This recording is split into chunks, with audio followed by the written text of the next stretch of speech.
him went and go get him criminal friend them to change him gun barrel for him.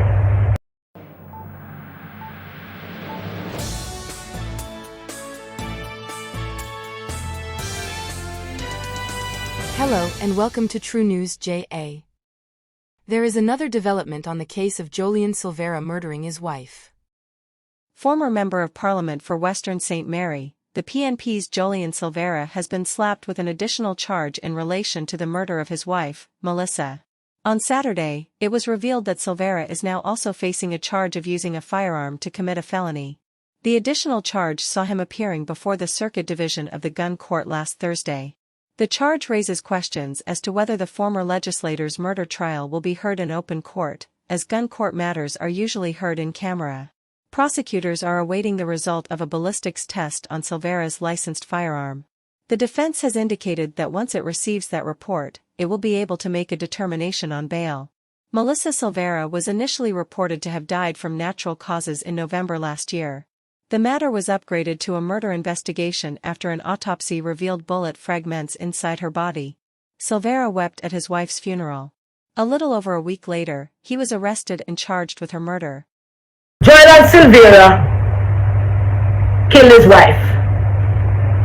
Shot her 3 or more times. Because that 3-time thing could be more. And then he proceeded to gather his people around him to cover it up. Or them already moved towards him to help him cover it up. One and the same. Doesn't matter. I want to say one fact tonight.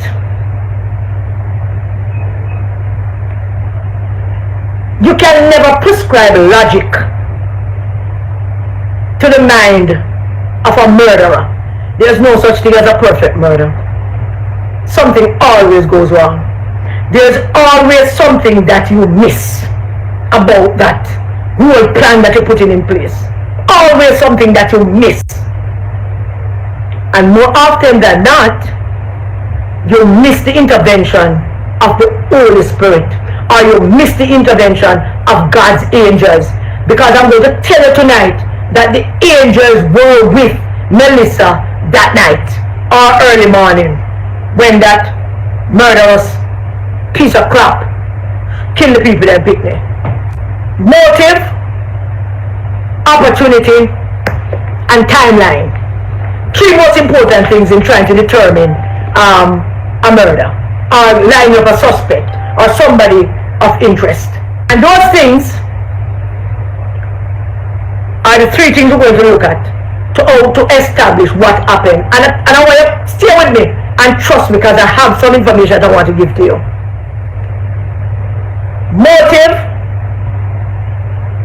opportunity, timeline.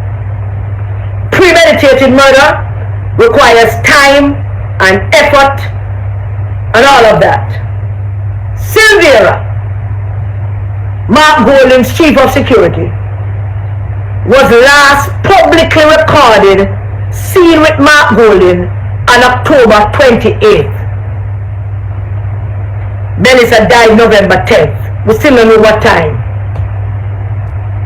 What did he do between October 28th and November 10th? Mr. Fitzbailey, we know you're supposed to have put the timeline together. Where did he go? What was he doing? Did he make a trip out to St. Thomas on the piece of land? Mr. Bailey, where did he go? Who was traveling with him wherever it is he was going? Why wasn't he seen with Mark Golding between the 28th and at that time? If we can't find any photograph or video, anything with him with an umbrella over Mark Golding head, or walking with Mark Golding, or checking the stage and the microphone for Mark Golding between October 28th and November 10th, then please share to the rest of us, because we can't find nothing. This is much, much deeper than Jamaica think. What did he do? What did he do between that time? We don't know yet. Oh, we do. Planning. Then there sister jump over. Silvera's sister. Bawling like hell at the funeral. You know them cow bawling? You know them bawling where you know say some guilt are going with her? Like she know something? Like something go on and she knows she have the information, she want to let it out, she want to tell somebody. There was that. The gun that Silvera had,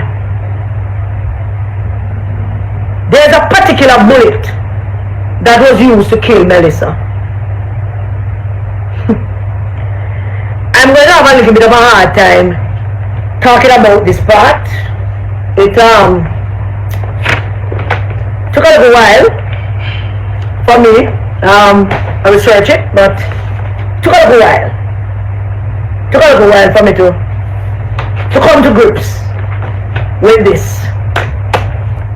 The policeman that was first on the scene as an officer of the law took pictures of the scene. I hear that there's some report that people who went there took pictures. But I should tell you that the policeman, the one that got the call, the one that went down there, shouldn't go on by himself. He took pictures on his phone. And I should tell Jamaica tonight that among those pictures is a bullet spent shell. Tell us that there's no such thing as a perfect murder. Something always go right. Among those pictures was a spent shell from one of the bullets that entered Melissa's body. The bullet that he used is a hollow point bullet. Are bullets that are banned from being used in warfare by the Hague Convention. It was banned by the Hague Convention from 1890 something. The hollow point bullet is one of them, I don't know how a bullet shaped like a dick. But this the hollow point bullet, it has a little really shaped like a dick. Have a little slit in it. Well, most people say a hole, but it's a slit that is in the hollow point bullet. And the hollow point bullet is a deadly bullet. Deadly bullet.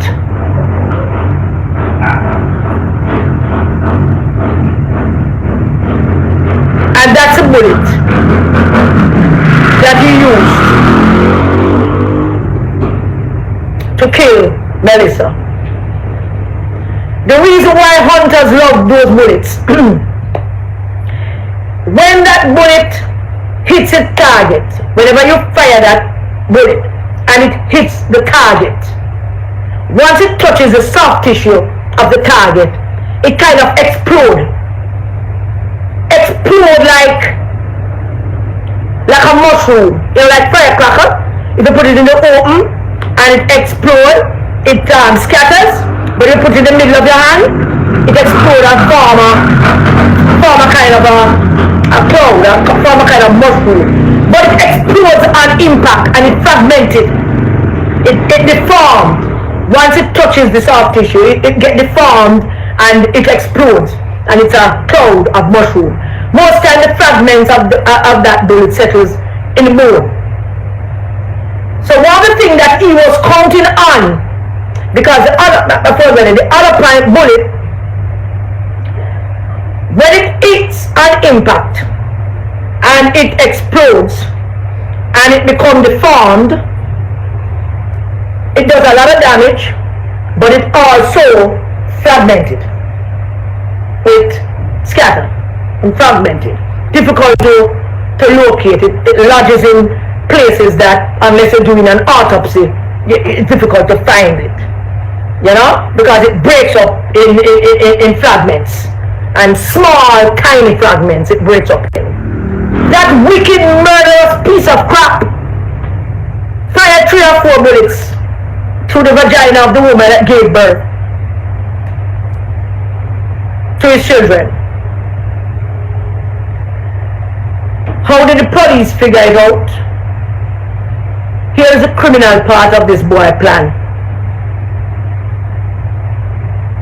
he changed the gun barrel. The whole Jamaica know that by now. The point is, when the FLA issues you a gun, I am told that they fire one shot from that gun and they keep that gun, keep that bullet in safekeeping in case anything should happen. And so it was very easy to match it up. What also got him was that I tell you, the angels were with Melissa, ensuring that she gets some justice. Because when he fired those shots, they never fragmented and formed that mushroom that it should. Oh no, they came out pretty. I mean, the ballistic footprint was pretty. I heard. So, Melissa's angels was taking her home, but I'm also ensuring that she gets some justice. The FLA keeps that bullet of the gun signature and keep the gun signature. So therefore, if you change the barrel without the FLA knowing, it's a criminal offense. You're going to change the gun barrel, you have to go to the FLA and you have to submit a report, and investigations have to be done as to why you want to change the gun barrel. So that criminal, murderous drunk didn't go to the FLA, he changed the gun barrel. He's going to film criminal friend them and get him gun barrel changed by criminal friend them. Premeditated murder. Premeditated murder.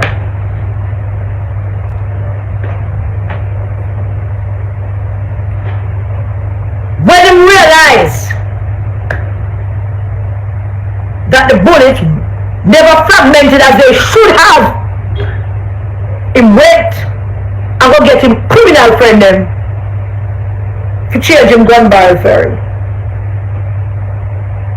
So by the time they test out the shell, the spent shell that was found at the scene of Melissa's death, there was a spent shell. The angels planted there